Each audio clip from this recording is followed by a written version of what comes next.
Good morning and welcome everybody to our webinar presenting on how ordinary Americans consume information about COVID-19. I love that intro video. I'm always like bopping my head to it. Welcome. A quick note about US Digital Response. If you don't know about this team already, we are a team comprised of people who have worked in government in elected, appointed and career positions at all levels of government and senior technologists from the private sector working together to help governments mitigate the crisis. We're a mix of full-time staff and volunteers. At this point, we've worked in over 36 states and territories on over 250 engagements. So we've got pretty wide reach across the US, and our work is always fast, always free, and always non-conflicted. I'd love to introduce my fellow speakers. So we're just gonna go around the room and do 1 or 2 line bios. Courtney, if you want to kick us off. Sure. Hey there, everybody. My name is Courtney Pittman. I am a co-founder of Runaway Research. We're a product strategy and user research firm. And my background before that is both research, higher education, and public policy. Let's go around to Kayla and Steph. Hi, my name is Kayla Gallo. I'm the UX research lead at Propel. We're the creators of the FreshDBT app, which is used by over 4 million SNAP recipients in the United States. I started my career in design before switching over to research, and I served as AmeriCorps Vista in Boston.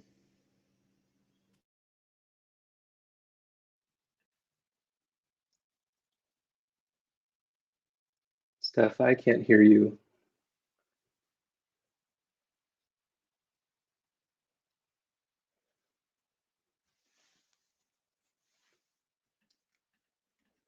Steph, maybe it might be easiest for you to intro yourself in the live chat, and we can just move on from there.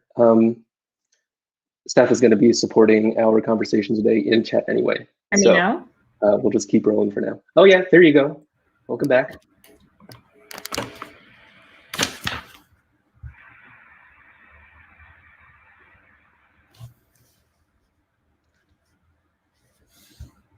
All right, Steph, why don't you join us in the chat and introduce yourself there. And in the meantime, I'm just going to tee up the research that's coming up. So there is a misconception, even among USDR volunteers and teams themselves, that we are a team of tech nerds that come in to help government solve tech problems. Well, we are nerds, but the problem we're solving aren't tech problems. They are delivery problems, because good policy is ineffective without delivery. And by delivery, I mean, it's the central question of, is your service or benefit reaching the person that we are intending to help? So viewed through that lens, a website service is just an interface for the delivery of the actual service that people need. But so is a call center, for example. So the work that we often end up doing with our government partners is not always about building new websites or integrating backend data sources or vendor procurement. A huge piece of it is communications, just making it crystal clear for the public what's happening and what they should do and why. So our presenters today are volunteers with USDR. They recently led a team of user researchers to investigate how ordinary people in the US, not the people who are refreshing the New York Times and Hacker News and Twitter every day, ordinary folks, how do they consume information about COVID-19? We have published this research on the assumption that it's going to be useful to all levels of government, federal, state, and local. And the work has already gone further than we expected. And I just got to say, this is more timely than ever in light of the vaccine rollout, where misinformation and confusion abounds. There's going to be vaccine hesitancy that's based in very deep cultural and informational assumptions. And we really believe that good communication design and information architecture are going to save lives. So we're hoping that this research shared today will help illuminate a path through that fog.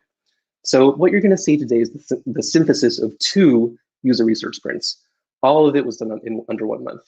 In the first week, the team interviewed 39 ordinary Americans to understand how they consume information about COVID-19.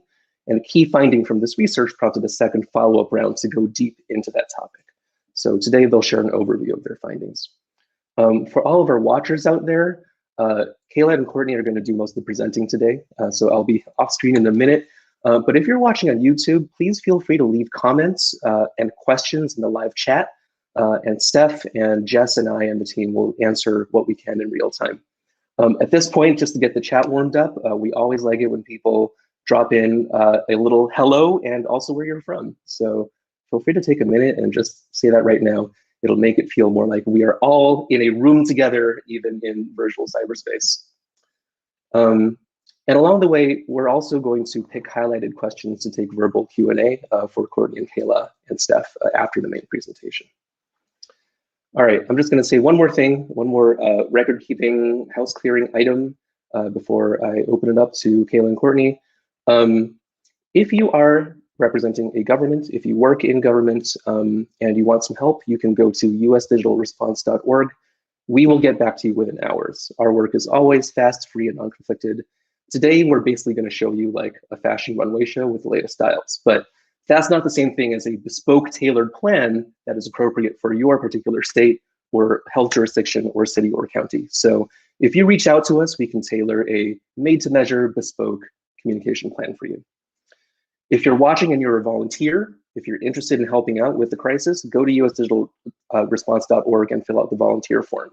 We will match you to real problems that governments are facing that will make an impact on real humans. And finally, special thanks to our friends at COVID Act Now for helping to supply survey takers on the quantitative research aspects of our work and for distributing our findings to their community and in general being fans and allies and friends in our efforts to fight COVID. And with that, I will turn it over to Courtney and Kayla. Hey, thanks, Raph. Well, to get started, we'll just go through kind of what we're going to talk about today. So we have 3 sections of this presentation, starting out with research background and the methodology and kind of how we found out all this great information, outlining 6 findings and 5 recommendations for all of you.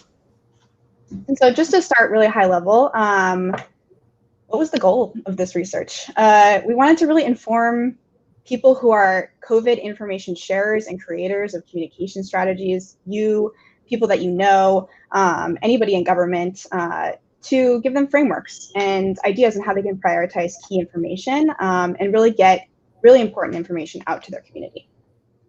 So like Raph said, we did 2 rounds of research. We started out with this individuals, at-risk and vulnerable community members piece, really focusing on how people found out about critical COVID information.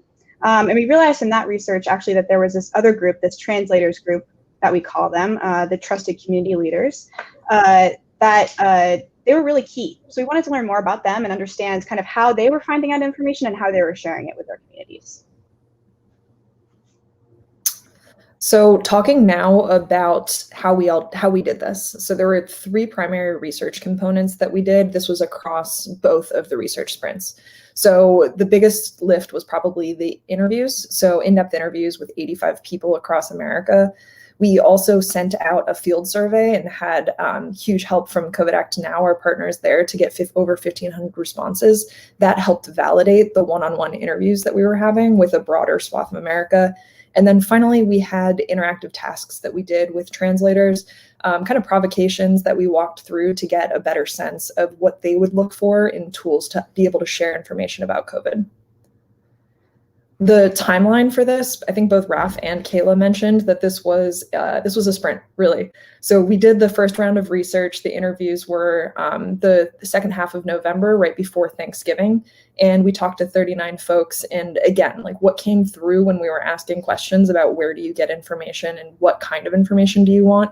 What really came through was that there was this layer of translators that we needed to know more about. So in synthesizing that information, we pretty much made a decision immediately that we got to pick up and do this again.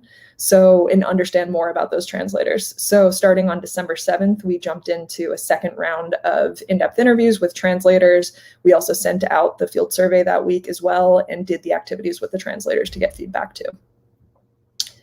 Ultimately, like what this ended up looking like was we talked to 85 people from 29 states, and that represented over 55 hours of interviews, which was a humongous lift on a research team of about 10. So Kayla and I were part of it. Steph, who had some technical difficulties at the beginning, was our fearless leader and the glue that held the research project together. Just to give you a sense, though, of the breadth of the backgrounds of people that we talked to, there was a director of a homeless shelter in Georgia, a farmer's market and grocery employer in Oregon, a nurse supervisor in Montana, a college student in Texas. You can see a whole bunch of other profiles too over on the right-hand side. So that brings us to our findings. We learned a lot in these 2 rounds of research, but we tried to synthesize it as much as possible to share it with you. So the first thing is that there are really clear patterns on how and through whom information about COVID flows. This became pretty clear in this first round, that there are actually distinct personas of people who are consuming and creating COVID information. And so just to run through them quickly, starting out with the generators on the right-hand side here, these are the people these are the scientists, the researchers, these are the people coming out with publications that are telling us what is happening and what we should do about it. The system curators are people like state officials, county officials, federal governments, who are really making decisions and introducing policies. This translator piece, they come right in the middle here, are people who are taking these policies and pushing it out into the greater public, translating it, using their influence and telling people how it applies to them in their specific context. Then we have the hyper-local community influencers. These are people like librarians, grocery store owners, that kind of thing, who are taking this information and applying it even more specifically to their smaller communities. And then lastly, we have this disconnected community member group. These are people who are most at risk for not knowing or not being able to find out information about COVID in a timely manner. These are people with maybe limited English speaking capabilities, or maybe essential workers who are not as tapped in or don't have as strong of a supporting network. We also were able to really make this clear trust model, this information flow, like how does information get from one persona to another, one group from another? And this kind of goes from the top of the creator chain, these scientists, the public health officials, all the way down to the individual person who's on the receiving end, and how information may or may not flow from one source to another.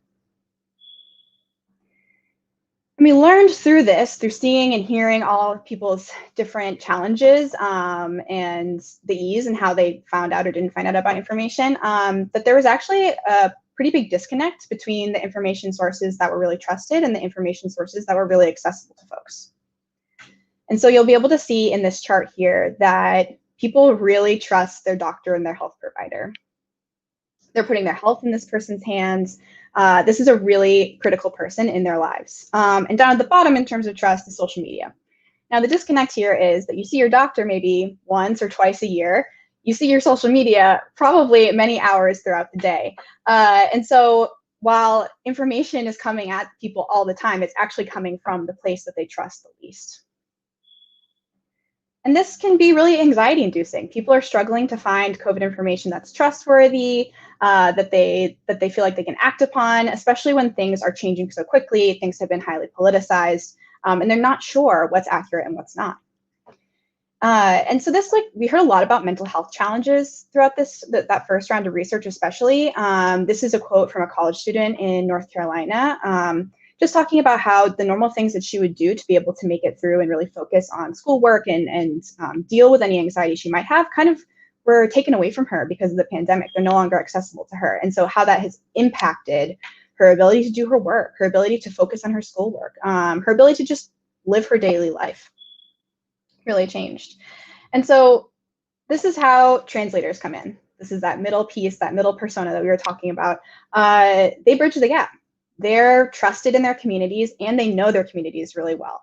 And the majority of the people that we spoke with in that first round of community members cited at least one type of translator that they found to be super important in their finding out about what's going on with COVID. They're really important too, especially for those most marginalized groups. So Kayla just summarized basically our entire first research sprint, a humongous undertaking, in a couple of minutes. But we learned from that first round of research what type of information people want to hear, where they're getting it, what types of channels are the most trusted. From here on out, we are going to focus more specifically on the translators. And the reason for that is because ultimately our recommendations are going to be that translators are the opportunity. They could be the difference maker in getting the message out. So jumping into that now, we'll go back to the trust model that Kayla talked about earlier. And you can see like information flows, and it very well could be that an individual goes straight to the source, straight to the science, straight to the data, straight to the med journal to read information about COVID. But more likely what we found was that its information is filtering through various levels, whether it's like a government entity, a media outlet, or several layers. And so that layer in the middle, the yellow, these are the translators that we wanted to dive into further, because those are the people that we're defining as community leaders. They're people who are interpreting the rules, the findings, and they're targeting it and sharing it with the specific groups that they are within. They're able to contextualize the information based on the community that they speak with. So in this research, examples of translators we spoke to, that's not good. Examples of translators that we spoke to include science journalists and social media influencers, community groups and organizations, workplace leadership, and folks from school.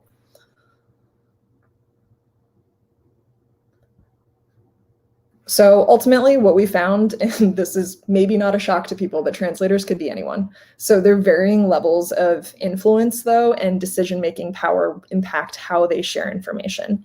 And this is probably one of the biggest things that we found. So we talked to 46 translators, and we ended up kind of deducing it to understanding like where they fall on two spectra.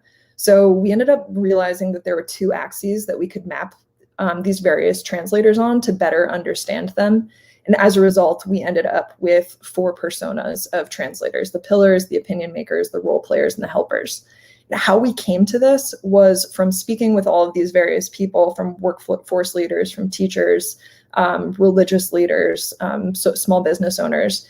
We realized that there are people who have power, have authority, have actual ability to influence policy and implement policy. So somebody like a small business owner can say, you can't come into my store if you are not following these specific guidelines.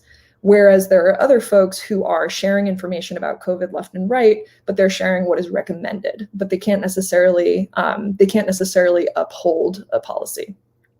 So the one axis is going to be on somebody who's like a decision maker versus not a decision maker, somebody who has the power to implement policy.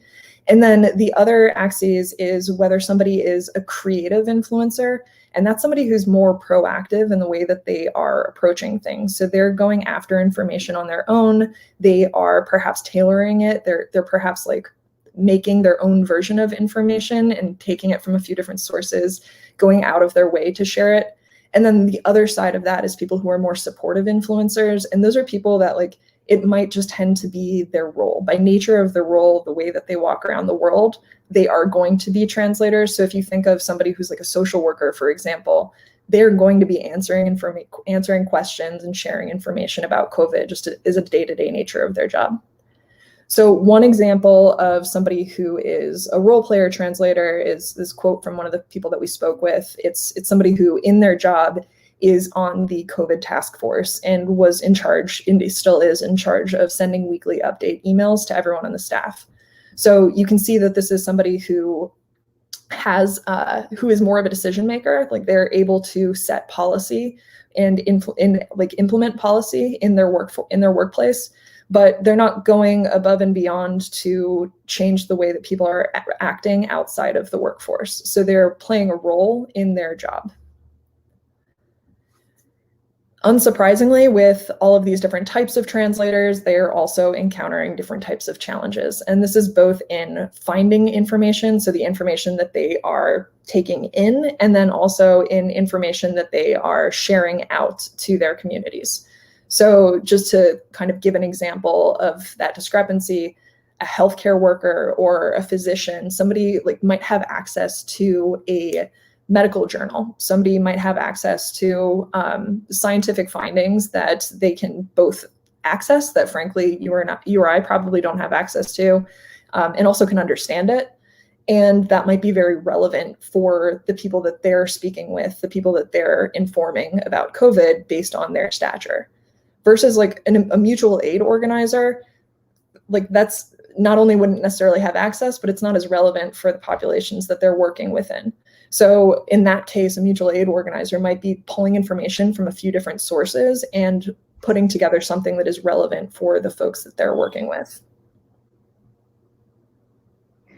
And so that leads us to the type of information they're sharing. They have these different roles in how they're sharing and what is it that they're sharing. And we found that translators are more likely than non-translators to seek out all different types of COVID information and to rely on government information sources. So that's particularly important to everybody on this call who is a government leader or a government participant in the government, wherever they might be.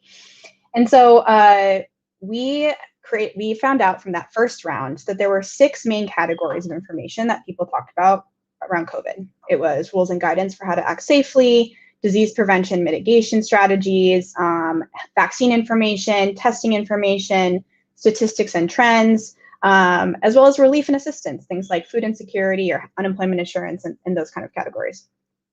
And so what we did in those activities and in that survey that we spoke about is we asked people, what's the most important piece of information from these categories? What's the most important?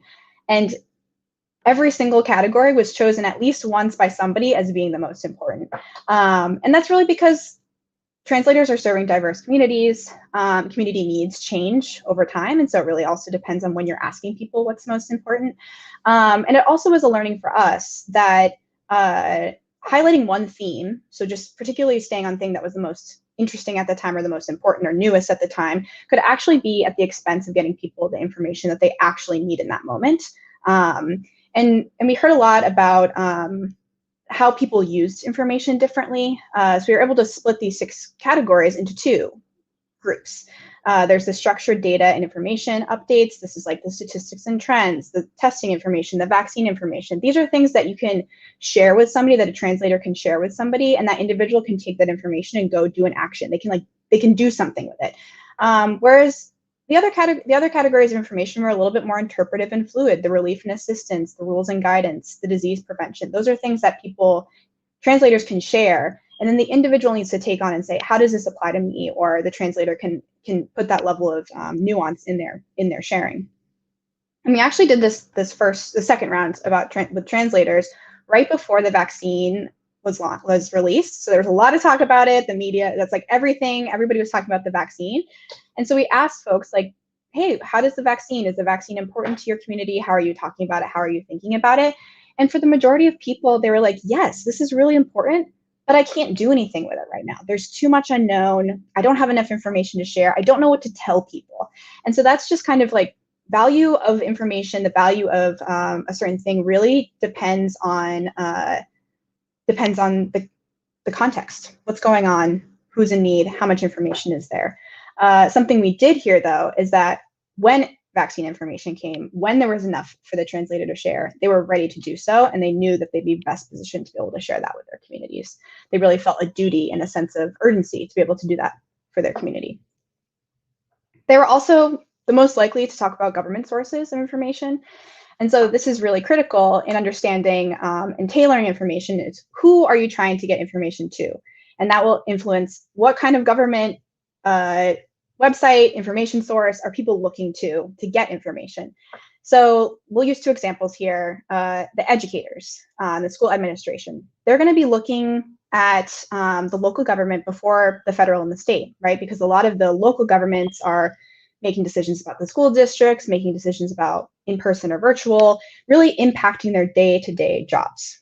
Whereas community healthcare members are going to be looking at federal government outlines and rules and the local community members, right? They'll be looking at the CDC, they'll be hearing what the CDC is saying. They'll also be listening to their community health departments, local health departments to say, how are we going to be implementing these procedures, these processes in our community? And so this is an example of an opinion maker talking about both, how they're balancing both things, right? They look to the CDC, they rigidly adhere to the federal practices, but they also are looking at the state COVID page because the state COVID page has very specific things for their industry. So just to kind of show how people are balancing and how translators specifically are using multiple sources of information to really gather enough to share with their communities. And this leads us to our last finding. Translators can reach communities where they are and speak to them in a way that they understand. So going back to all these different types of information, community needs are varied and diverse. Sometimes the needs are really immediate, like where can I get food? I need food right now in my house, to things that are much more forward-looking about if I need to get tested, where can I go? Or if I need to get a vaccine, where am I in line, right? And we've all felt the ripple effects of this pandemic. It is not just personal health. It is rippled into much bigger things: food insecurity, financial stress, mental health struggles, like we mentioned at the beginning. And people are closely following all these guidelines, but translators are really well placed to know how to take information and give it specifically and in a way that is relevant to their community. And so this is a quote from a school psychologist talking about where they're looking for information. They're saying, I can't find this. I need to know where I can get some resources to be able to share it with my students and with the people and my clients and who I'm serving. And because of the different levels of influence, because of the different decision-making power, translators reach their groups in a variety of ways. And so something we do know is if they recognize a gap in their community, they recognize a need, and they look on the internet, they look to the media, they look to their government sources and say, wow, great, the CDC has a poster that fits exactly what we need. I'm going to print this out, put it up on the wall. Excellent, job is done. I've gotten the information to people. But for things that are a little bit more complicated, or maybe things that need a little more nuance for their community, depending on their community's needs, they're going to be searching around and collecting and aggregating resources and putting it together for a really custom and specific way for their community. And so these are some examples that we were able to collect from the translators we spoke with and how they're sharing information.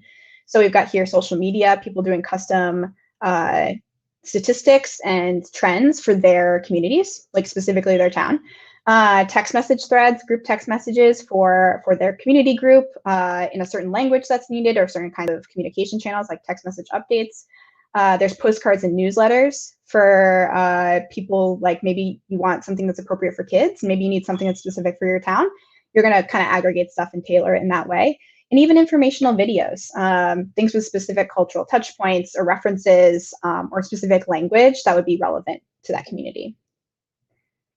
And this is a little bit of the process, this green boxes on the top, of how translators might think about gathering information and sharing it with their communities. They start out recognizing that gap. People are asking them for information, or they hear people with questions. They go out, they find resources, they aggregate the information. They might cobble together something to fit their needs, and then they're going to share it out with people. And so this is where the habit really starts. If they can go to a place consistently to get the same information that they can get and put and they feel comfortable with, that's where they're going to go. That's where they're going to go when questions come up. And this blue line at the bottom here is a specific example of a translator doing this work in a specific context. So this preschool teacher, this was right before Thanksgiving, she realized that she wanted to make sure that families knew that the risk of COVID could spread with travel over Thanksgiving. And so she wanted to make sure she shared information about that. So she went and sought out advice, talked to community members, did research, that kind of thing, and created a little flyer. And what she did with this flyer was the most interesting part here. She put the flyer in all of the kids' school lunch boxes or in their backpacks, specifically because she knew that parents were going to be going into the lunch boxes at the end of the day. Parents were going to be cleaning out the backpacks at the end of the day, and parents would find this flyer. This wasn't a flyer that would be passed out to the kid as they're like going to the bus stop, and going onto the bus where it could be dropped. It was specifically placed because she knew her community really well, and she knew this was the best way to get to get the information to the people that she wanted to get the information to. So translators are doing this in tons of different ways, in really creative ways, to be able to make sure that they're getting the important stuff to their community members.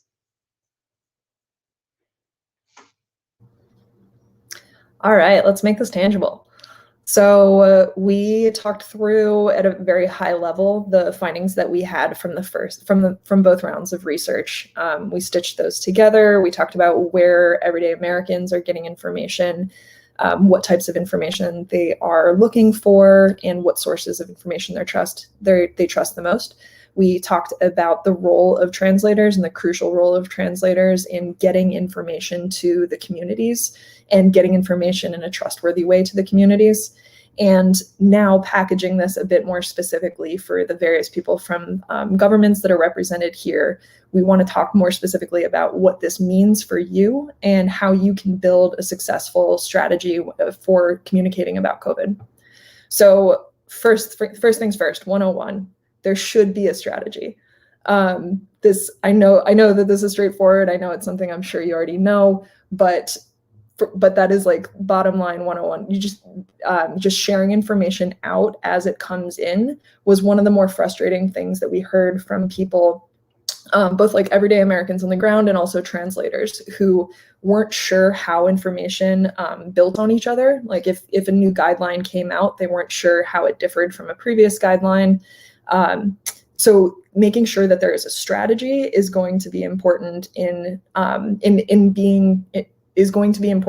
getting information out and having it be trusted. So off the bat, in order to build this strategy, these should be your goals. Build trust in the government, make sure information gets to people through translators. So really leveraging translators, reach and meet at-risk community needs, understand the relevance and the needs of your audience, and make sure information leads to action. So using that framework of having these be the goals, we have a series of suggestions for how you might achieve those goals. And you can think about these as like a menu of options. So these are some suggestions based on what we heard from translators and what we've seen in other research and what we've seen in action from various other organizations and governments. Some of these might be more relevant to you than others, but let's go through these now. So this is going to be 6 recommendations to meet those goals. First off, let's start from where you're at. Diagnose the translators that you have based in your community. So the model that we talked through at the beginning, that I talked through, that had the 4 personas of translators, is a good starting place to think about who are the people that you want to reach. Where do they fall on the level of decision-making power versus influence, and where do they fall on the axis of, are they more like creative and proactive? Are they by happenstance in the community and have access to people?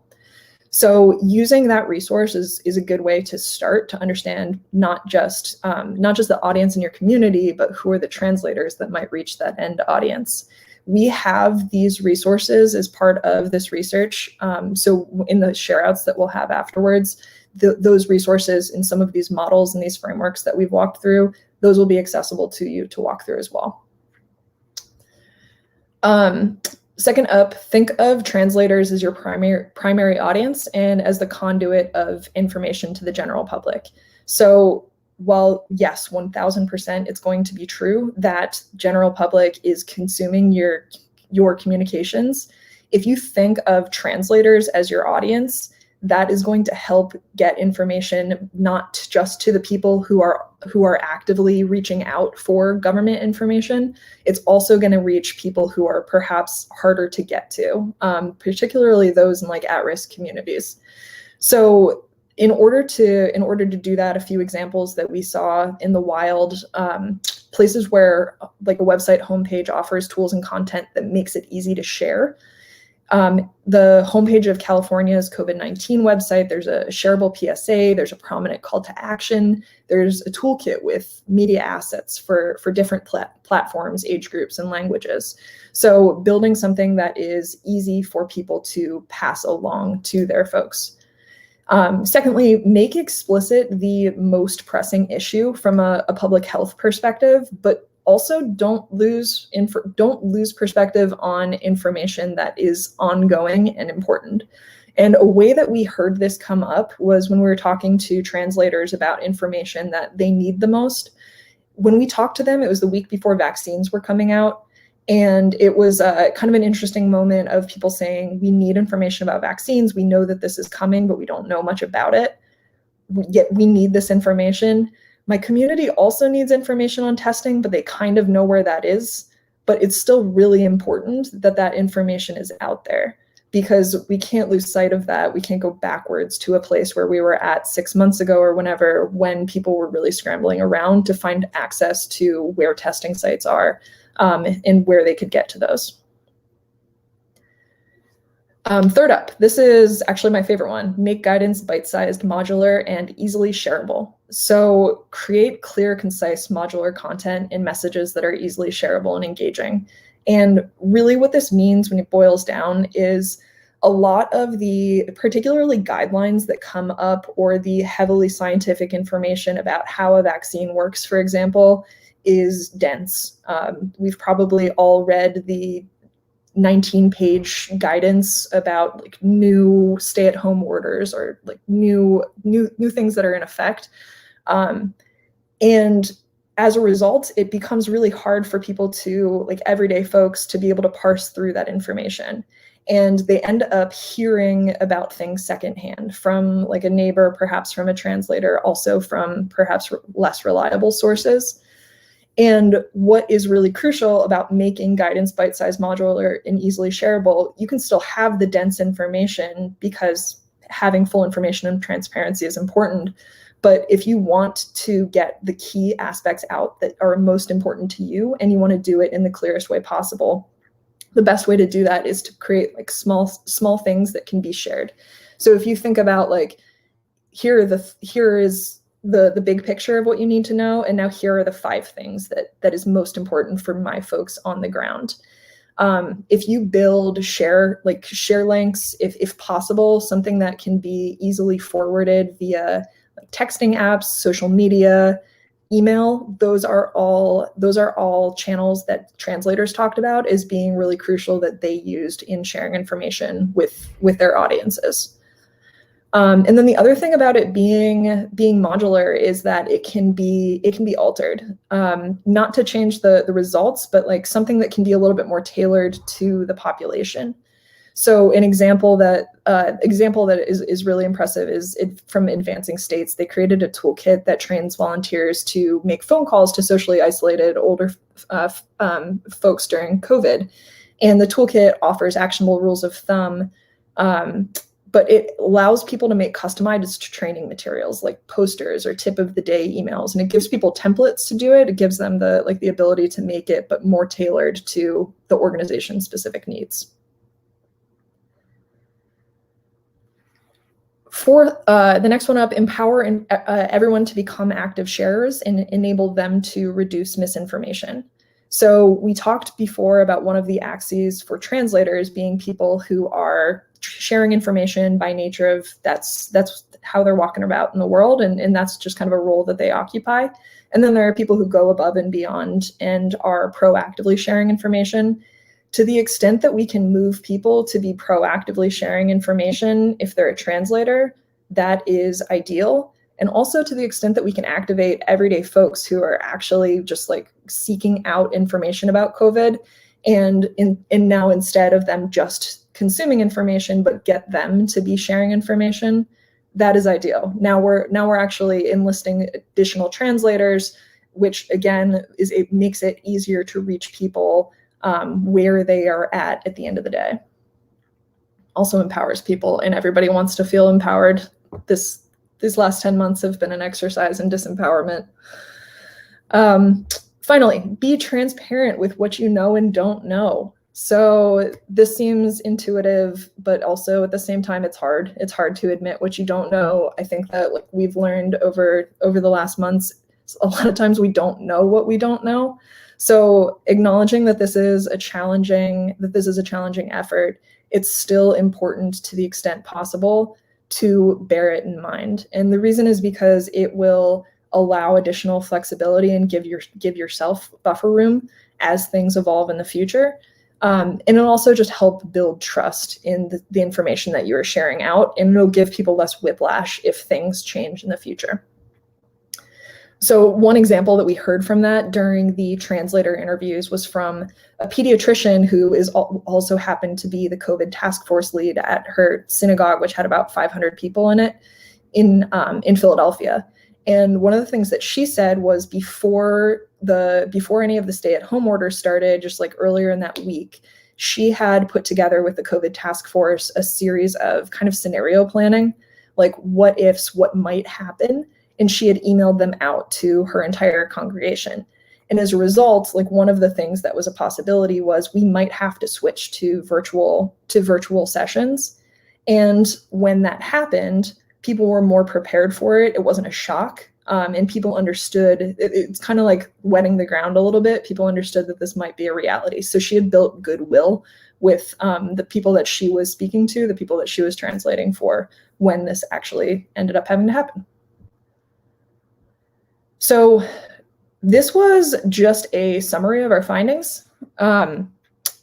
This was just a summary of our findings. We have throughout, so for both of the rounds of research, the initial one we have are called 39 Voices. We have a full deck, which has like 100 slides. We have a much more bite-sized, modular, and shareable information that comes via starter kit, executive summary. We have policy memos for both of these rounds of research as well. If you want to dig more into like methodology, some of our survey findings, has a lot more quotes. And if you are interested in quotes and want to know like more on like topics of people, we compiled a quote book. So recognizing that we talked to 85 people, we didn't want just our notes to be living in inaccessible format. So we pulled quotes that are more specific to specific topics, and you can see those in our quote book if you want to hear, for example, about perspectives on mental health, or perspectives on federal government, or perspectives specifically from like roles like religious communities or essential workers. So those are all available, and we will get that information out to you where you can access that on the USDR site. And I think we actually lost a slide. So Raf, I'm cueing you here for the to come back and talk to us about USDR health stuff. Yes, this is the 1 minute commercial break in the middle of the podcast. Hello, everybody. It's me, Raf. Again, I'm back. Just wanted to say that I think the first offering we can make is taking many of these ideas that we've talked about and learned about and putting them in action. Every community across the US is a little bit different. And so if you want, it's one thing to read a 100-page deck and extract the lessons to apply them to your local community. It's another thing to get help to do it. We have a lot of expertise on our team that is ready and willing to help you with your information campaigns and to reach your translators. In addition to that, it's vaccine season. We are hearing a lot of common needs that are recurring when we talk to our state and local partners. They include things like, hey, our scheduling site isn't working very well. Can you help us pick a new one, or can you help us make the one that we have better? Or how do I create a map that shows everybody where they can go to get their vaccines? Or how do I reach a certain community that I'm having trouble reaching? How do we deal with vaccine hesitancy as that comes up? So we are a pretty generalist group of folks. It is highly likely that if what you need is a user researcher or a content strategist or a data engineer or someone who knows Esri really well, geospatial person, we'll be able to help you out. So just wanted to plug US Digital Response again. Go to our website, fill out the request help form, and we will be on the phone with you within hours. We know that things are urgent right now, and we can move as fast as the speed of need that you have. All right, onward to the Q&A. So we've gotten a handful of questions from our audience, and I want to voice them over here because I think they're really good questions, and I'll mix in some of my own too that I've just found to be very interesting and curious. My neighbor, Daniel from Berkeley, asks, did the trusted media source graph disambiguate social media in general from the translator's social media? I'll answer that one. Roughly, the answer is no. The source was from AP NORC from University of Chicago, from their State of Facts 2020 COVID-19 presentation. And the audience, which was roughly 1,000 adults, was from a general audience, so they did not do that. But it gives us a better picture of generally how do people trust different types of sources. So we sent the link in the chat and can send it over again in case folks want to dig into those details. Thanks for taking that. And a follow-up question to that is, you were talking about the role of the translators in in sharing approved, easy, bite-sized talking points, how important it is for them to cite the sources of the information that they're sharing.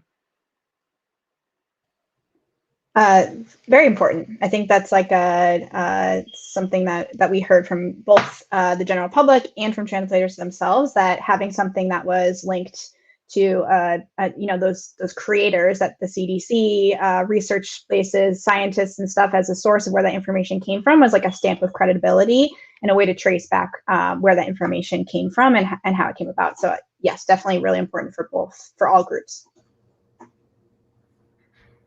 And I think also just citing the source helps encourage translators to share that information as more discerning, discerning consumers of information. Translators are more likely to ask questions about what the source is and kind of like gut check the credibility of the information. So doing that helps build the trust that we were talking about, which is a crucial part of the strategy and one of the goals that you want. And it'll also just kind of encourage them to feel confident in sharing it. I'll just add in here, as the chat is evolving on this topic, Sarah Avon Lewis, love your comment here. She says, a challenge I've had as a translator is that there have been suspicion of government sites due to the apparent agenda of government leaders. Any thoughts on how I can bolster the credibility? What I can say is that we actually did a bunch of usability testing with federal websites just to get a better sense of what is this website telling you?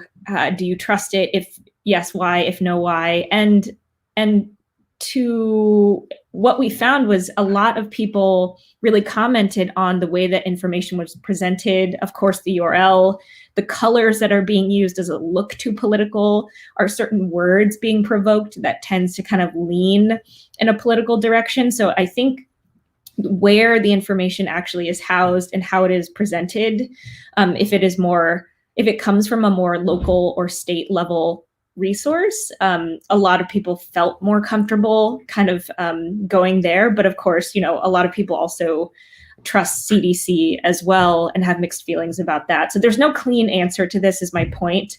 But a lot of how you can kind of improve and bolster the credibility is making sure you have a source, making sure you update information regularly, that you have consistent beats of pathways to get to the people that you are trying to reach in your community. I think those things can definitely help ensure that you just have more of a steady presence with the people in your community.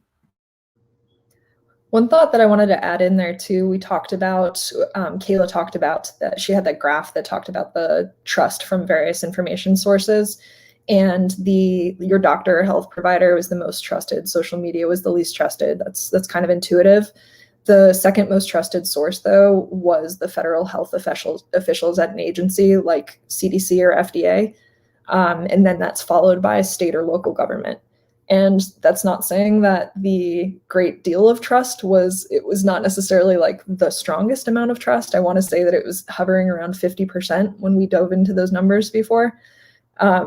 So it's not ideal, but it's still, that is much more trusted than stuff that comes across as partisan. It's more trusted than just like what's on the internet. It's more trusted than social media. So if you are referencing those, it still is trusted, and like sharing it in this way will help bolster that trust and help improve the level of trust that's coming out. I'll jump in here with another question related. Kayla and Courtney, maybe you can speak to this. Did you come across specific strategies to identify and connect with translators? This is from George Marlin. Thank you for your question, George. In terms of how government agencies were trying to identify and connect, or from the community members up, I guess that would be my follow-up there. But I don't think I have anything that comes to mind immediately of like specific strategies. Courtney, do you have anything that's coming to mind for you? Yeah, it's more of just the consistency and transparency and sharing information. So if you're publishing information, translators will come to you, especially if you're a government agency. If you're putting information in a consistent format, if you're updating it regularly, if you're making known what you know and don't know, and you're doing that in a like consistent and clean format, translators will come to you, and they'll be more likely to be accessing your information and sharing it. And you can also open the door for requests for any types of tools that people want. I'm thinking of just like specific examples, and it really varied based on the type of translator that we were talking to. Like we talked about different roles of people are going to be more interested in, like, local government sources are going to be more relevant for some folks. Federal government sources are going to be more relevant for some folks depending on their role. But especially at like the local level, people appreciated consistent follow-up from like county governments in particular, and feeling like they were seen and they were supported. Essential people who were essential workers and really needed to understand what was going on, what they needed to do in order to be safe, in order to be able to open their businesses. They felt seen and supported by consistent communication. I'll just add that this is why, we have brilliant people working on communications and public engagement. Like these tactics and sort of the strategies in reaching the public, like this is not new. This is years of like ongoing kind of finesse to better understand how do we reach and engage these communities and translators. And so I think there's no skirting, just being very deliberate around who your audience is and understanding how you can reach them. And then two, there's also just incredible value of having boots on the ground, being in the actual community, being an actual partner to people in your community. And that's another way to build trust. And so there isn't an easy way, an easy tweet or an easy website fix or tech fix for this. It's really genuinely trying to connect with local leaders, church ministers, teachers, like people who are on the ground actually speaking with communities to better understand and integrate information with them. Yeah, and I think that's why one of the recommendations we came out of is like diagnosing who's in your community so that you can actually then build out that strategy very custom to who it is you're trying to reach out to specifically. There's another question from Philip Levy, who says, could you share more about the interactive tasks and methods you mentioned? Courtney and Kayla, do you want to talk about those? Yeah, I can speak to it. So when we talked to the usability testing was something that we did in the first round. We showed people various government websites and asked for some general feedback and reactions to it. So we did usability testing there.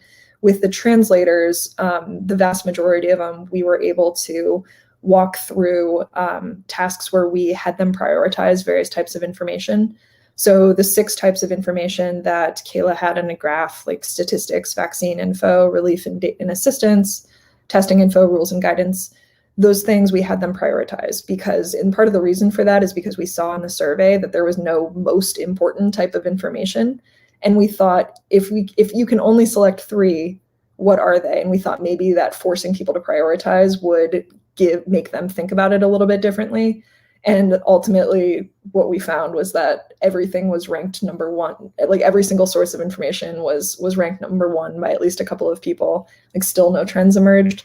The other things we did was present some options for useful tools and resources that might be something that translators could use on a website, like a government website. So things like identifying interactive planners or checklists, interactive maps, online training materials, share links, email alerts. So we presented a range of interactive tools and asked people to rate them and talk about why they were asked the translators to rate them and talk about what was relevant for them. And then the third one was some more like usability testing, some government website mockups. One site was focused more on like an information hub. It looked like a lot of the like solid statistics websites that you see with maps and graphs of the US. There's some that was more of a resource center focused, and then other stuff that was like prettier graphics and community hubs. So it had like more toolkits, brochures, but different feelings to each of those. We're coming to the bottom of the hour, so I just wanted to elevate one more question from George Marlin, which is, did you come across specific strategies to identify and connect with translators? We talked about that a little bit.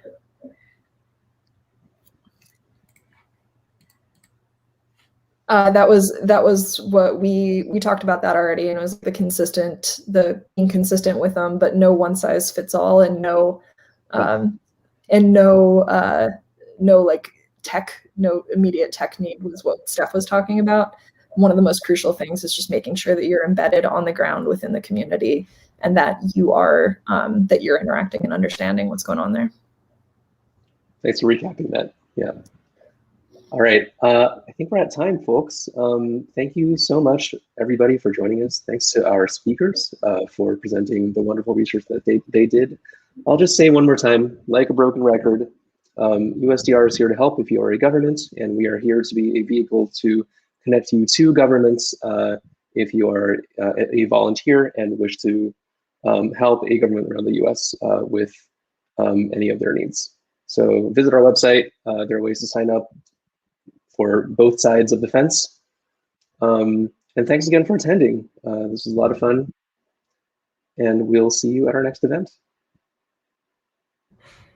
Thank you. Thank you.